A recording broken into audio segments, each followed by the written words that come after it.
गुजरात के ग्रामीण इलाकों के साथ साथ अब शहरी इलाकों में भी चोरों की दहशत लोगों को परेशान कर रही है। गुजरात के भरूच, अंकलेश्वर, नर्मदा जैसे कई जिलों में चोरों की दहशत से लोगों की परेशानियां सामने आ रही हैं, जो अब वडोदरा जैसे शहरी इलाके में भी देखने को मिल रही है। वडोदरा के सोमा तालाब के हनुमान टेकरी इलाके में चड्डी बनियानधारी चोर चोरी करने के लिए कई घरों को टारगेट करने की कोशिश कर रहे हैं, जिससे लोगों में दहशत फैली हुई है।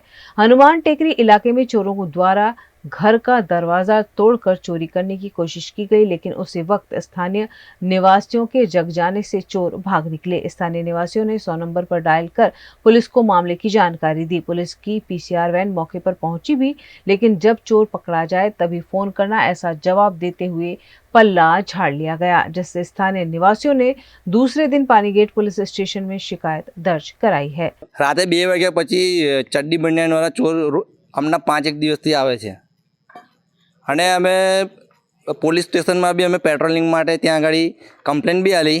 હજુ સુધી કોઈ અહીંયા આગળ દેખવા બી નથી આવ્યું કે કોઈ પેટ્રોલિંગનું કે અમારું કોઈ સેફટી કે એવું કશું જ છે નહીં। કોઈ જાનહાનિ થાય તો એની જવાબદારી કોણ લેશે? સુરેન્દ્રનગરચારી ક્રાઇમ બ્રાન્ચ જે ઓફિસ છે ત્યાં આગળ અમે અમારા વિસ્તારના 25-30 જણ બધા લેડીઝ ને જેન્ટ્સ જઈને ત્યાં આગળ અમે કમ્પ્લેન નોંધાવી છે, ફરિયાદ કરી છે। અમે આ 2 દિવસ પહેલાં કરેલી ફરિયાદ છે। તો કેટલી વાર પેટ્રોલિંગ પોલીસવાળા આ વિસ્તારમાં આવ્યા છે? અહીંયા આગળ તો અમારી સામે તો આયા નહીં, બહાર રોડે આવ્યા તો ખબર નહીં, બાકી અહીંયા સુધી તો આવ્યા નથી। અને જે કમ્પ્લેન કરી એમાં નામ બી મારું જ છે। એ અમારી સેફટી માટે જાગવું પડ્યું ને, અને આજે તો અમે રિયલ દેખ્યા। કેવો એટલે કેવો રૂપ હતો, શું હતું, શું લઈને હતા, એ કયા હથિયારો લઈને હતા, શું કહેશો? ઉપરથી એટલું બધું દેખાયું નહીં શું લઈને આવ્યા હતા શાંતિથી, પણ મોડા બાંધેલા હતા અને દૂરથી દેખાયા હતા, અંધારામાં હતા એ લોકો, અને કૂતરા એટલા ભસતા હતા ને, પછી બધી ભાગાભાગી થઈને એમાં લોકો ગાયબ થઈ ગયા। કેટલા લોકો હતા તમે જોયા તો? 3 થી 4 તો ખરા છે। હનુમાન ટેકરી વિસ્તાર છે, અહીંયા ગાડી 3-4 દિવસથી ચોર આવી રહ્યા છે। કમ્પ્લેન કરાઈ છે પણ અત્યારે લગીને કોઈ દેખવા આવ્યું નથી। 5 દિવસથી જાગ્યા જ છે બધા કન્ટિન્યુ નાઇટમાં, લેડીઝ જેન્ટ્સ બંને, કારણ કે કોઈ અહીંયા દેખવા આવતું નથી। पानीगेट पुलिस स्टेशन में शिकायत के बावजूद हनुमान टेकरी इलाके में पुलिस पेट्रोलिंग जैसी कोई व्यवस्था नहीं की गई है, जिससे यहाँ के लोग अब खुद ही रात भर जागकर अपने आप की सुरक्षा करने के लिए मजबूर हैं। आ एक Nadva villa cooperative housing service society है। एक्जेक्ट આપણે કાનાગોલ BPS2 સ્કૂલની સામે મોટનાથ મહાદેવ મંદિરની પાછળનો ભાગ આવેલ છે। અત્યારે છેલ્લા 3-4 દિવસથી અમને જે માહિતી મળી છે, જે અમારા સોસાયટીમાં ઘણા કામવાળા બહેન આવે છે, અહીંયા વચ્ચે 4-5 દિવસ પહેલાં પણ એવી વાત થયેલી કે જ્યાં ગણેશનગરનો જે પાછળનો જે ભાગ કરો ત્યાં પથ્થરમારો થયેલો એવું અમને વર્બલી સાંભળવા મળેલ છે। એટલે અમે આ બધી વસ્તુઓ ધ્યાન પર લીધેલી છે, અને કેટલી વખત રાત્રે જે અમારે પાછળનો ભાગ જે બીજા લોકો રહે છે તે લોકો દોડતા હોય છે ને રાતે બૂમો પાડતા હોય છે કે ચોરાયા છે ચોરાયા છે। અને આજે પણ એક એવી ઘટના ઘટી અને કોઈને એવો ખ્યાલ આવ્યો કે ભાઈ ચોર આવ્યા છે, એટલે સમગ્ર સોસાયટીવાળા નીચે ઉતરી ગયા છે અને એક ભયનો માહોલ છવાયેલો છે કે ક્યારેક શું થશે કોઈને ખબર નથી। અને આ વિસ્તાર એવો છે કે સોસાયટીની પાછળનો જે ભાગ જે ખરો ત્યાં ટોટલ એક ઝાડી આવેલી છે।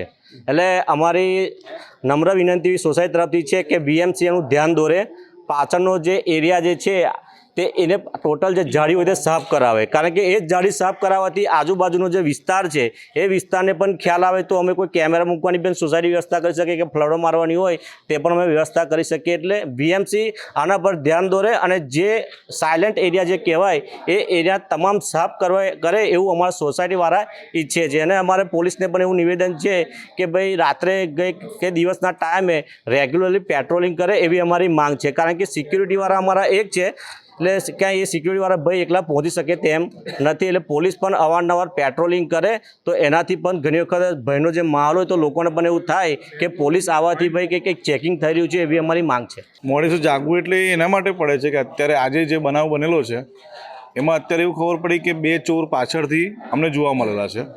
હવે એ ચોરને પકડવા માટે અમારો એરિયા, પાછળનો એરિયા, એની પાછળનો એરિયા બધા જ ભેગા થઈને એની પાછળ એટેક કર્યો, પણ એ ખબર નહીં ક્યાં ભાગી ગયો છે। પાછળ ઝાડી એટલી બધી છે કે એમાં ખબર નથી પડતી કે ક્યાં છે। એ ઝાડીમાંથી સંતેને કશે નીકળી ગયો છે। સુકેશભાઈ રાઠવા એ અત્યારે હનુમાન ટેકરી રહે છે, એ અત્યારે આવીને ચેક કરી ગયા। એમને પોઈન્ટ માટે અમે વાત કરેલી છે, એમને એવું કીધું તમે પોલીસ સ્ટેશન જઈને એક અરજી કરી શકો છો કે તમારા सोसाइटी માટે એક पॉइंट તમે प्रोवाइड કર્યા।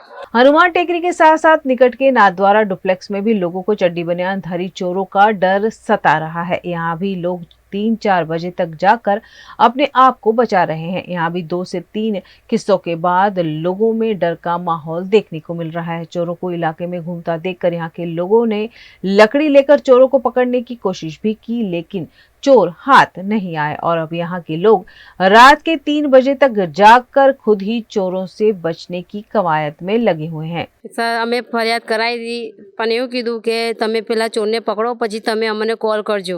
સર મેં કીધું એ લોકો હથિયારો લઈને આવે છે, અમને બીક લાગે છે. તો કે એવું બેન કશું હોતું નહીં, કે એ તો ખાલી તમે બધા અફવા ઉડાડો છો એવું કહે છે. મેં સર આખું વિસ્તાર બધું જ જાગી રહ્યું છે, આખા બધે પૂરેપૂરું વિસ્તાર જાગી રહ્યું છે. આજે બધાને બીક લાગે છે અમને. दरअसल नाथद्वारा रेजिडेंसी के पीछे काफी घनी झाड़ी है, जिसके चलते चोर चोरी करने के बाद वहां से भाग निकलते हैं। ऐसे में स्थानीय निवासी यहाँ की झाड़ियों को दूर करने की मांग भी कर रहे हैं और पुलिस पेट्रोलिंग सघन बनाने की मांग भी VNM टीवी के माध्यम से की जा रही है। सोमा तालाब के साथ साथ कपुराई इलाके की शुभ रेजिडेंसी, कुबेर रेजिडेंसी, रत्न हवन रेजिडेंसी जैसी सोसाइटी में भी लोगों को चोरों का डर सता रहा है। लेकिन अगर सिक्के की दूसरी ओर नजर डाले तो आज तक कोई भी चोर CCTV कैमरे में दिखाई नहीं दिया है। ऐसे में पुलिस के लिए अब यह चैलेंजिंग मामला बन गया है। VNM टीम ने भी रात के 3 बजे तक यहाँ के लोगों के साथ जागकर घटना का कवरेज किया, जहां पुलिस पेट्रोलिंग तो नहीं दिखाई दी, लेकिन लोग खुद ही चौकन्ने दिखाई दिए, जिससे चोरी लूट जैसी बड़ी घटनाओं को रोका जा सके। એટલે દરવાજાને લાત મારી ખુલ્લું તો ગેપ પડી જઈ દરવાજાને.